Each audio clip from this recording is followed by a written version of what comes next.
A gente está falando hoje num momento de férias, eu vou só fazer um rápido resumo aqui, que é primeiro um momento individual para um dos dois adultos da relação. Eu comecei no modelo mais tradicional aqui de família, que a gente pode quase chamar de mais antigo de família, que é um casal, dois filhos, que a gente primeiro nutra a relação de deles aqui para uma viagem, depois a relação deste casal, que o casal possa investir no momento só para eles, e depois, de novo, sobrando tempo, respeitando a maturidade de cada uma das crianças, que possam ter uma dedicação para elas, né, para um momento de férias com elas, lembrando o que é apropriado para elas e separado do desejo dos adultos, que os adultos possam fazer os programas deles e só vão poder fazer se eles tiverem um fórum para isso. Se não tiverem, é natural que a gente costuma ver nos nossos atendimentos no dia a dia, que a gente mistura essas relações, ninguém faz nenhum tipo de investida nas férias, todo mundo vai para o mesmo lugar, junto, e geralmente é uma investida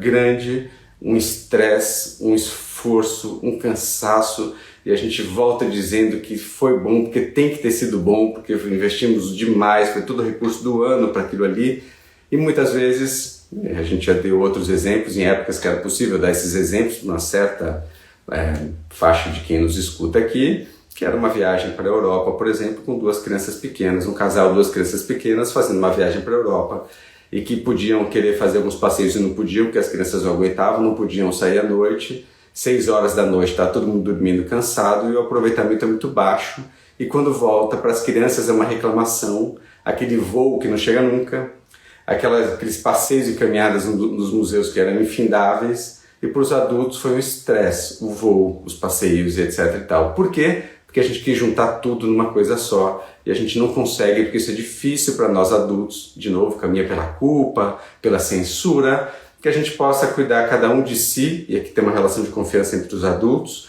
depois o casal cuida dele, lembrando que ele começou antes e ele continuará depois dessas criaturas passarem por nossas vidas aqui, que chegam, desembarcam por aqui, depois vão tocar a vida própria, que é o que a gente espera, de uma certa maneira.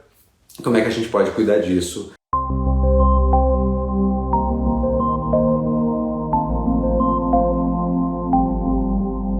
Bom dia, bem-vindos a mais um Despertar com Kalil, esse encontro que nós fazemos às quartas-feiras, às 7h30 da manhã, para uma troca sobre temáticas que envolvam a economia, a psicanálise e o planejamento financeiro, aquilo que é a nossa relação como seres humanos no mundo econômico.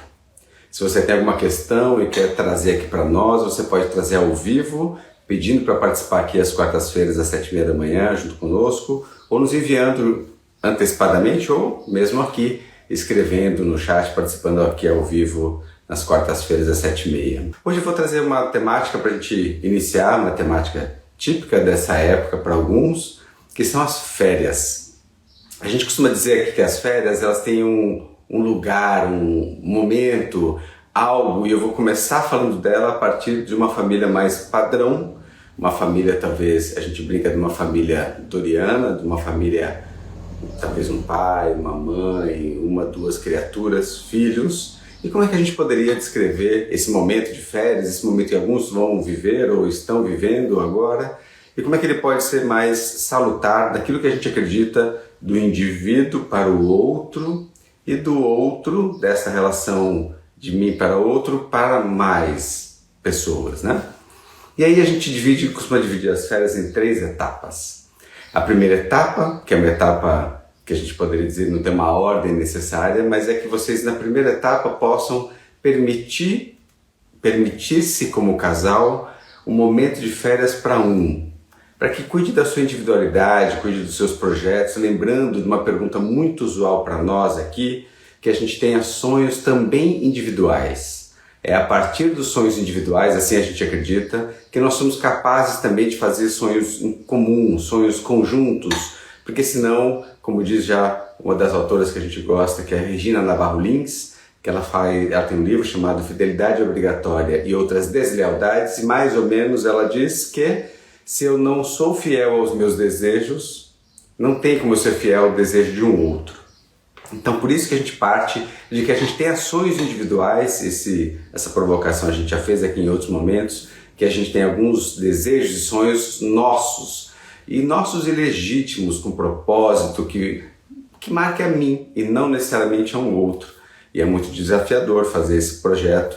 Não é fácil a gente ter desejos próprios, mas começa aqui, que para eu ter um momento de férias eu comigo, pode ser um retiro, pode ser uma viagem com os amigos, pode ser, seja lá o que eu entender como algo, um momento individual, que tanto vale para um como para o outro, os adultos da relação, o casal, nesse exemplo que eu trouxe primeiro aqui, é onde eu começo a pensar, bom, legal, eu sou capaz de fazer alguma coisa comigo, para mim, e também sou capaz de suportar o desejo individual deste outro que eu escolhi talvez para viver comigo. Quando a gente marca isso, eu vou ficar um pouco nessa primeira cena, essa primeira etapa, ainda que muitos digam por tabus, por culpas, que, poxa, eu não posso fazer um plano sem considerar os outros, como se eu então nesse momento estivesse excluindo o outro da minha vida, ao contrário, são gestos tanto de confiança no outro, de que ele tem lá suas questões, estamos juntos, e não é porque estamos o tempo todo juntos que nos mantemos juntos, é porque confiamos um no outro. A gente tem esse gesto então que não é um gesto de desconfiança nem abandono, ao contrário, é um gesto de confiança no outro. Também para nós é legitimar que nós temos uma vida independente deste outro. Independente, de novo, os tabus são acionados aqui, quando as pessoas querem fazer sempre tudo junto o tempo todo, e o risco que isso tem para uma relação no tempo. Muitos casais, muitas famílias se entendem só assim, sempre todo mundo junto, mas a gente pode ter um risco nisso, das individualidades não serem sempre respeitadas ou consideradas e que consequências que isso pode ter no tempo. Então, por uma relação assim, nós acreditamos, e não é uma verdade, é só um olhar, que quando a gente consegue ter um momento de que indivíduos possam fazer seus momentos de férias, a gente fortalece a relação dessa dupla, desse casal. Segunda etapa das férias, cuidar do casal. Cuidar dessa dupla que começou antes das criaturas, na maior parte das vezes, e continuará depois das criaturas, na maior parte das vezes. Como é que a gente nutre esse momento da dupla, do casal? Olha que diferença que a gente tem quando eu cuido só de um e do outro, e depois cuido dessa dupla. E vejam que a gente começa muitas vezes invertendo essas hierarquias, começando pelas criaturas, começando pelas crianças muitas vezes, e aqui é uma pegadinha. E olha como a gente cuida, primeiro eu cuido de mim, então lembra que aquela mudança começa em mim, sempre que a gente quer alguma coisa a gente começa pensando em nós, isso gera algo no entorno, eu permito que o outro também cuide dele, que esse é um momento muito importante, isso pode ser numas férias um, numas férias outro, como essa dinâmica de família, de casal vai se dar, e que no segundo momento cuidem da dupla, do casal, que eles possam ter momentos dos dois. Não precisa ser um mês inteiro, claro que poderia ser uma delícia, mas essa conquista, ela começa nos pequenos gestos, nesses pequenos gestos que o casal possa ir conquistando nos momentos ao longo do ano, um momento só para os dois, pode ser um passeio, uma caminhada, uma saída, não importa, cada casal e cada família tem o seu momento. Mas que possam, no momento de férias, conquistar algo que significa os dois, podendo fazer algo para os dois, sem as criaturas, investir nesta relação que, como a gente costuma dizer aqui, é muito usual investirmos na fase da conquista, antes de uma união, antes de um casamento, e também é muito comum que se invista no momento da perda. E como é que a gente pode investir enquanto está tudo bem? Enquanto está tudo caminhando, eu diria que é o momento mais desafiador para todos nós, porque aparentemente o jogo está ganho. E aqui é o risco onde a gente pode escorregar muitas vezes nas relações. É quando está tudo funcionando ok, que a gente precisa vigiar o que cada um de nós poderia fazer para contribuir a mais para essa relação, para surpreender essa relação. E lembra que essa surpresa que fazemos muitas vezes para o outro é para nós, inclusive, né? Então, para isso, como é que a gente pode nutrir para que essa relação possa continuar boa para ambos, e não adianta dizer que, nossa, de repente, não acontece de repente nas relações.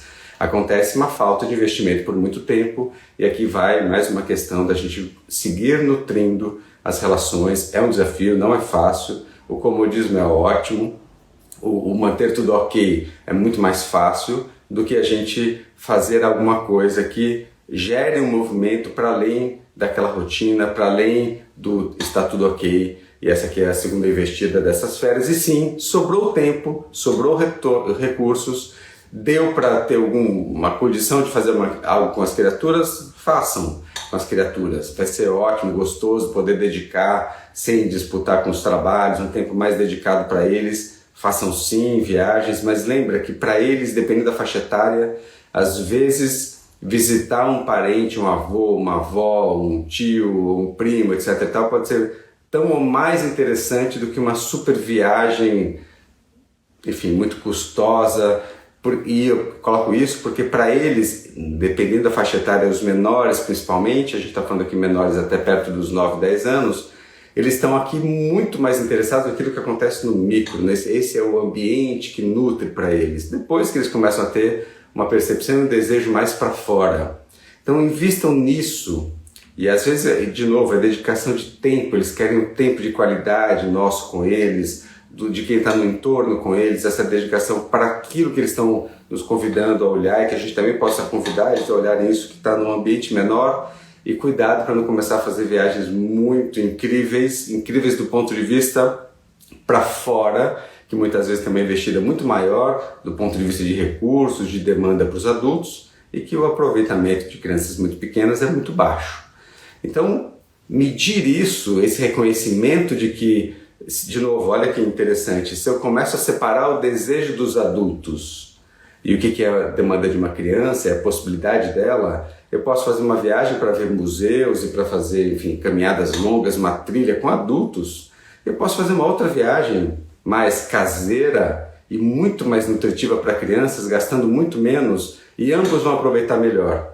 O casal que vai poder fazer uma viagem, que vai poder curtir uma noite, que vai poder curtir programas de adultos, lugares que eles não iriam, uma rotina talvez de um dia mais puxado que um adulto aguenta e que talvez uma criança pequena não, e que quando forem nutrir uma relação com essas crianças vai ser uma relação de férias, um momento de dedicação que eles vão gostar muito. Primeiro vão sentir falta e saudade dos pais, e no segundo momento vão querer também curtir muito esses pais, os pais vão estar dedicados para eles, isso ganha todo mundo aqui nessa relação. A gente está falando hoje num momento de férias, eu vou só fazer um rápido resumo aqui, que é primeiro um momento individual para um dos dois adultos da relação. Eu comecei no modelo mais tradicional aqui de família, que a gente pode quase chamar de mais antigo de família, que é um casal, 1, 2 filhos, que a gente primeiro nutra a relação de deles aqui para uma viagem, depois a relação deste casal, que o casal possa investir no momento só para eles, e depois, de novo, sobrando tempo, respeitando a maturidade de cada uma das crianças, que possam ter uma dedicação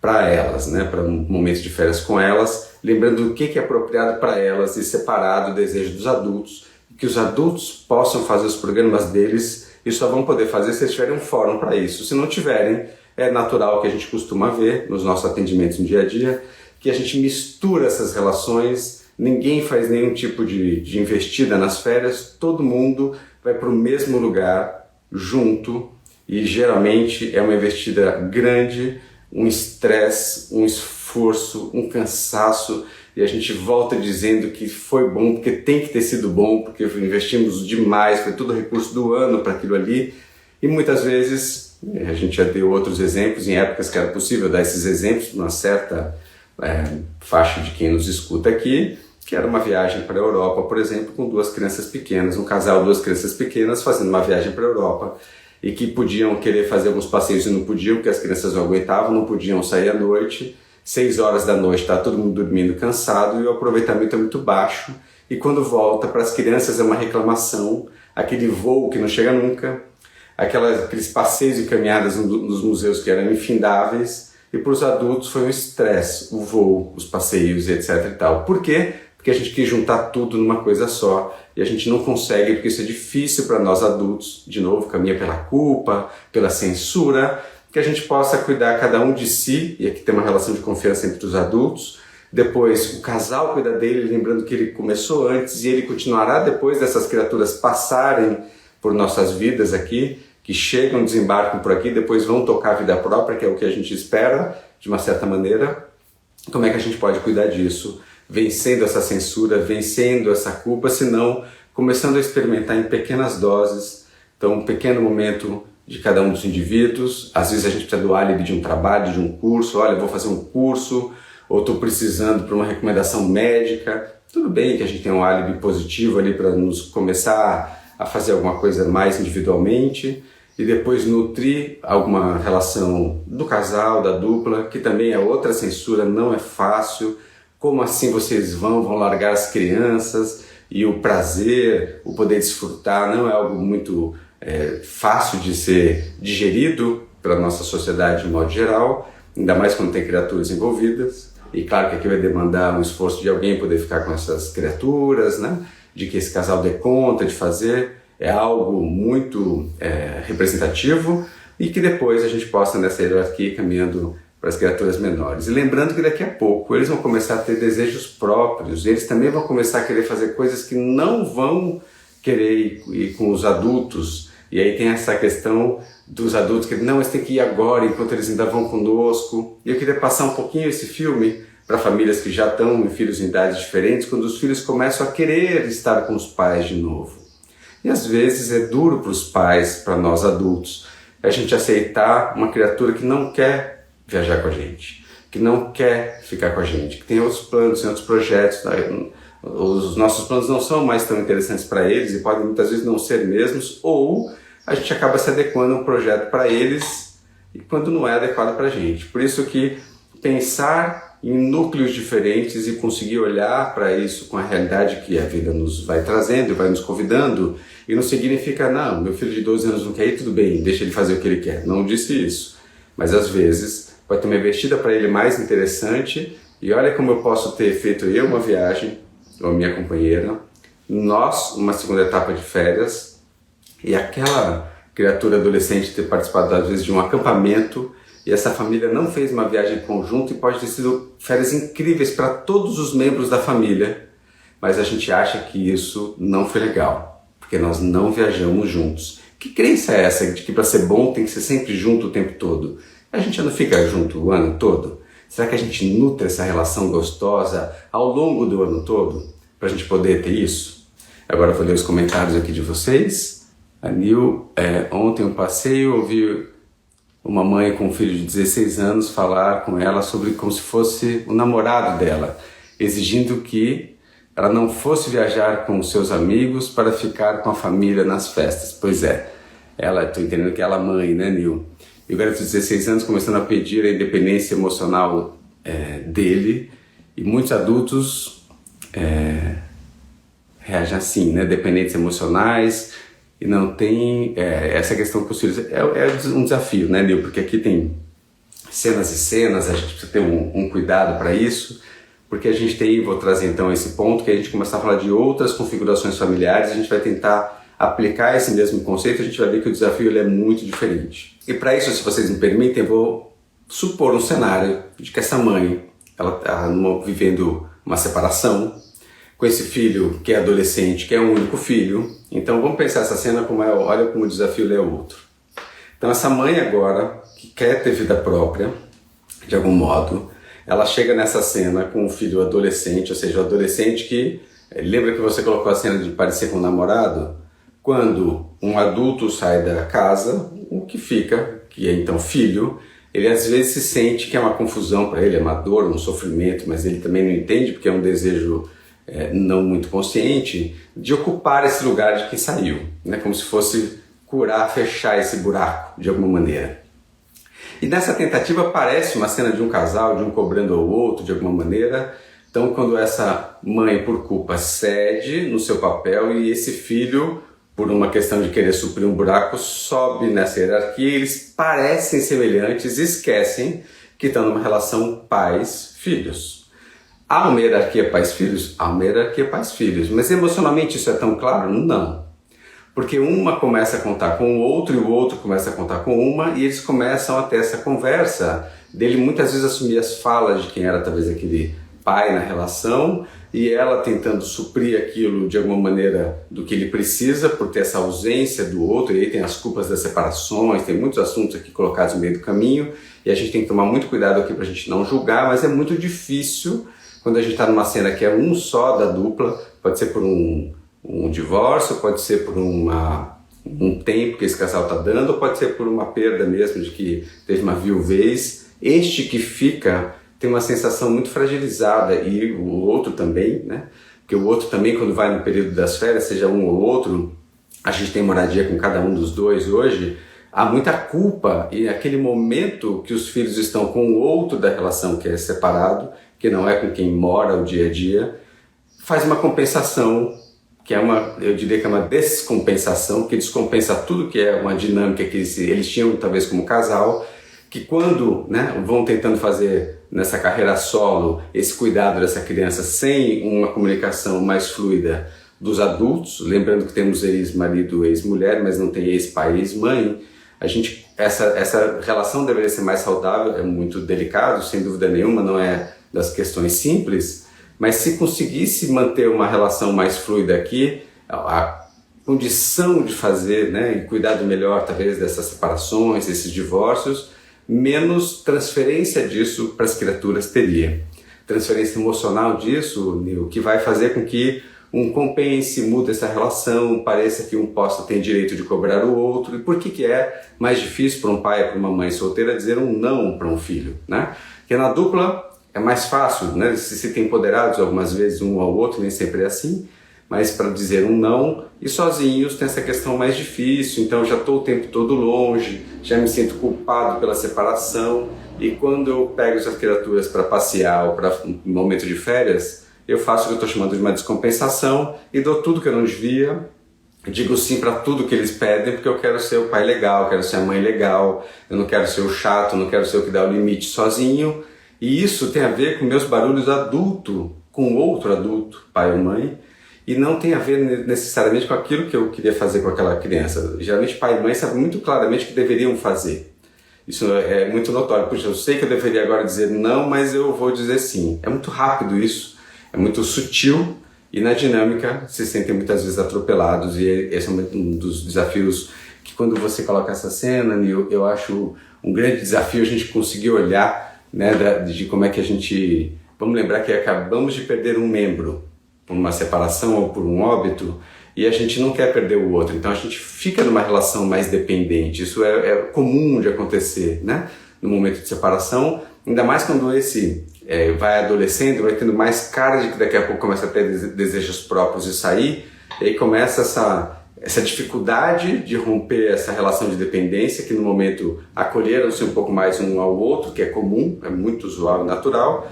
Só que daqui a pouco os dois querem vida própria. Um quer reconstruir a vida, o outro quer começar a ter vida própria. E aí é um trabalho muito de auto-observação e auto-cuidado, né? Que a gente convida principalmente que os adultos se cuidem, né? Que os adultos se observem, que os adultos tenham esse processo de ter essa percepção, talvez conversando com outros adultos mais maduros, que nos julguem menos, ou procurando um processo terapêutico mesmo, ou seja como o caminho que cada um tiver, para olhar o que são essas dores em mim e o que faz eu reagir desse modo. E de novo, sozinhos não é fácil, mas aqui é uma outra configuração, e aí eu vou voltar ao nosso desenho. Como é que eu posso, eu pai ou mãe solteiro, fazer uma viagem que eu estou com vontade e não me sentir culpado e nem fazer uma compensação ou uma descompensação com as criaturas quando vierem de férias comigo?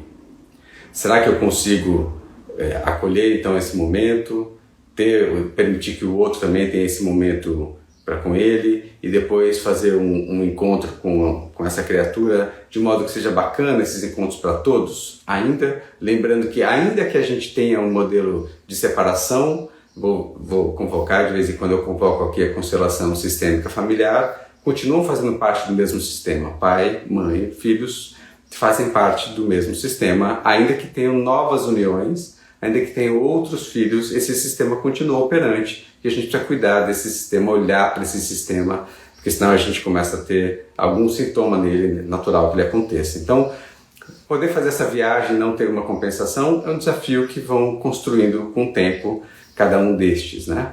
E aí vou colocar uma outra cena, que é de um casal que escolheu não ter filhos, ou talvez um casal que um dos dois tenha filhos, mas o outro não. Ou seja, um casal de segundas uniões, talvez, ou terceiras uniões, quartas uniões, ou pode ser uma primeira união que alguém tenha tido um filho antes de se unir a alguém formalmente, e que esse casal queira fazer umas férias, um momento. E aí, de novo, eu volto nessa questão, se a gente permite que cada um possa ter seus desejos e projetos individuais, além de potencial projeto conjunto que esse casal tenha. Aqui também a pegadinha começa no casal, não precisa das criaturas para isso, é que as criaturas são mais estereotipadas quando a gente coloca e transfere as férias sempre para eles, então sempre eles são a prioridade e a dupla não é, muito menos os indivíduos, Mas no casal isso começa muitas vezes a já operar, que se vão viajar, tem que ser os dois, se vão sair, tem que ser os dois, e se não são os dois, é estranho. Manter a individualidade é manter a saúde também emocional desse casal, que possam existir independente um do outro, que possam existir em conjunto, para que possam ter essa fluidez, outros repertórios, outras conversas, porque o que acontece quando está sempre o tempo todo juntos? As diferenças aparecem, a individualidade não consegue operar, e quando as individualidades começam a surgir nesses encontros sempre em conjunto, começam as alfinetadas de um ao outro. Você já deve ter visto essa cena muitas vezes. Porque quando o outro começa a surgir, o outro começa a aparecer, eu começo a me incomodar muitas vezes com essa cena, eu posso não gostar, eu quero fazer questão de participar, e às vezes eu não estou querendo nem participar, não quero ficar incomodado com aquilo, mas como eu não sei o que fazer com aquilo, ou sou convocado para conversa ou não, eu vou alfinetando, isso pode me incomodando porque eu fiz questão de estar na cena, e às vezes não precisava estar naquela cena, né? E permitir isso é algo que é uma construção, de novo, não é simples, todos nós estamos nesse envolver aqui dessa construção da vida social, da vida emocional, mas é importante que a gente tente respeitar cada um de nós, para isso também conseguir respeitar o outro e fazer essas investidas nos conjuntos, nos sistemas, inclusive quando é um casal. E agora eu vou colocar uma outra para as pessoas que estão hoje, que escolheram uma vida a sós. E aqui eu faço essa pergunta, que às vezes a gente não tem uma relação afetiva entre um casal, como eu disse aqui, mas eu posso transferir essa relação para um pai, para uma mãe, para um único amigo, para uma única amiga, para um primo, para alguém. E eu também deixo de ter essa condição. Eu gosto muito do convite que uma amiga fazia, Ana Luísa, no passado, que foi uma pergunta que me chamou a atenção na época, se eu já tinha ido ao cinema sozinho alguma vez. E foi muito interessante, porque eu já estava no momento adulto da vida, e eu não me lembrava de ter ido ao cinema sozinho nenhuma vez na minha vida. E ir, a experiência, quem não teve, eu vou convidar a fazer isso, de ir sozinho ao cinema, é uma experiência que, para mim, aquela primeira experiência foi entre o constrangedor e o libertador ao mesmo tempo, né? Porque a gente se percebe como se eu estivesse faltando alguma coisa na fila, na espera da entrada ali, porque não ter alguém parece que você está em falta com a sociedade, mas é uma percepção só minha, ninguém estava achando isso, ou talvez tivesse, mas o problema era dos outros. Eu estava sentindo isso, essa era a maior questão. E sentado ali, quando apagou a luz, até que era mais razoável, mas mesmo assim, a vontade às vezes de conversar com alguém, ou de comentar algo, ou qualquer coisa, um gesto usual de sempre estar com alguém, é de se sentir faltante. E olha que a gente deveria se sentir mais pleno nós próprios. As meditações, os processos de respiração, todos eles dizem, né, nessas buscas que muito estão mais em moda agora, de que a gente deveria se sentir mais pleno com a gente. E numa ida ao cinema, que leva menos de 2 horas, a gente às vezes pode se sentir em falta. Então esse convite que ela fazia no passado de ir ao cinema sozinho, eu convido para que a gente possa muitas vezes ter projetos e planos, experienciar momentos nossos com a gente mesmo. Que a gente seja capaz de fazer um passeio a um parque, uma caminhada, a um museu, a um cinema, o que for, para cada um de nós, que a gente consiga ter um momento nosso. E se a gente é capaz de fazer individualmente, a gente pode curtir, dar muito valor diferente ao outro que está conosco. Olha a diferença.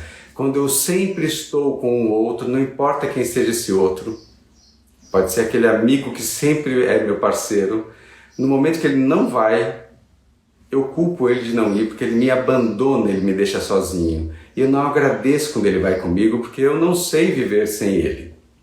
E tem algum problema assim, o outro ser tudo na minha vida? Eu entendo que sim. O outro pode ser muitas coisas na minha vida, mas não tudo. Eu tenho que ter a condição de caminhar na minha vida só comigo, para dar muito valor, inclusive, para quem caminha comigo. Para lembrar da importância que é esse outro na minha vida, a importância que é eu ter alguém que me faz carinho, que me faz companhia, ou que aguenta as minhas chatices, né, no dia a dia. Então, como é que a gente pode investir em nós para a gente reconhecer o privilégio que é ter alguém que topa a caminhada com a gente e não a gente ficar cobrando o outro por estar conosco o tempo todo e a gente cobrar quando ele está em falta na nossa vida. E essa diferença, olha que interessante, ela começa no nosso autocuidado. da gente cuidando. Então, quando a gente fala isso, não é que a gente queira incentivar só um incentivo para o egoísmo, mas é a gente investir na individualização e não no individualismo, para que eu possa então ter mais clareza do que é a riqueza desse outro, que é esse outro que me serve como espelho, é esse outro que eu tenho outras coisas que eu faço com ele que eu não consigo fazer sozinho, ou que é diferente fazer com o outro, e a gente pode ampliar isso quando a gente fala com as criaturas, e o mesmo vale para nós na nossa vida. E aqui eu vou começando a encerrar essa nossa live, dizendo um tanto do meu desejo, talvez tenha outros comentários aqui. A primeira vez sozinha é bem estranho, né? Mas é uma investida importante, totalmente verdade, e corre o risco de começar a querer viajar sozinho e gostar muito de si mesmo. Isso é ótimo, né, Fábio? Porque olha que interessante, quando eu começo a gostar muito de mim mesmo, né? E eu começo a curtir muito isso, é muito interessante isso, a gente percebe pela experiência que a gente atende muita gente. As pessoas começam a perceber, nossa, de repente eu estava tão bem nessa viagem, né, Fábio? E começou a aparecer gente, amigos, pessoas, trocas, conversas, porque eu estava bem comigo. E isso, né, esse estado de eu começar a investir em mim também permite que outras pessoas cheguem para trocar, porque é gostoso estar perto de alguém que está bem com ela mesma, né? E se a gente, aqui vai um pouco dos meus desejos para esse momento que a gente vai viver, é um momento de união, né, para quem acredita nisso aqui nesse Natal. Então é um momento da gente, união com a gente próprio. Acho que essa é a primeira união, da gente ter esse momento para cada um de agradecer, da gente estar aqui, da gente poder cuidar da gente, poder olhar para a gente poder de verdade, e não só no Natal, um abraço, mas de verdade poder lembrar o que representou cada um daqueles que a gente vai encontrar aqui no Natal, representou na vida ou representa, e vale sempre a reflexão, tem provocado essa reflexão em todos nós. O que eu fiz? Cuidado para não transferir para o outro, vou voltar para cada um de nós, como é o convite do Fábio aqui. O que eu fiz por essas relações nesse ano?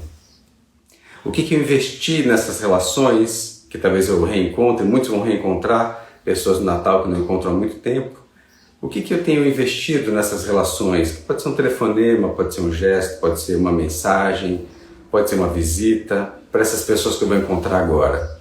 Para eu pensar primeiro o que eu tenho feito, e em segundo momento convido nós a pensarmos, terceiro, né? Primeiro eu comigo, depois o que eu fiz para esses outros, e em terceiro lugar, o que esses outros representaram na minha vida nesse período que a gente passou.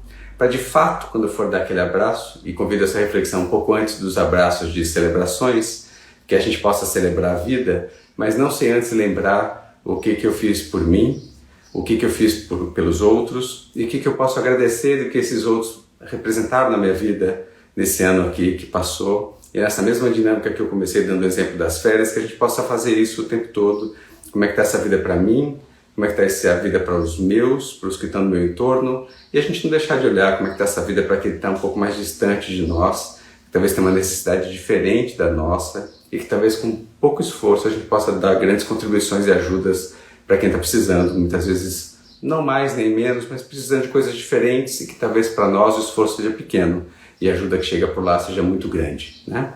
Queria desejar então um bom Natal, bons abraços, que possam dar abraços sem pressa, que possam nutrir desses encontros de verdade, né? Que possam ficar exatamente com esse espírito que é o espírito de união, de celebração da vida e desses reencontros, e que eles sejam de verdade, que eles sejam de fato da caixa quente aqui, e não um protocolo uma vez por ano de troca de presentes, que o presente possa representar isso de fato daquele momento presente, um simbólico daquilo que foi para nós aqui, né?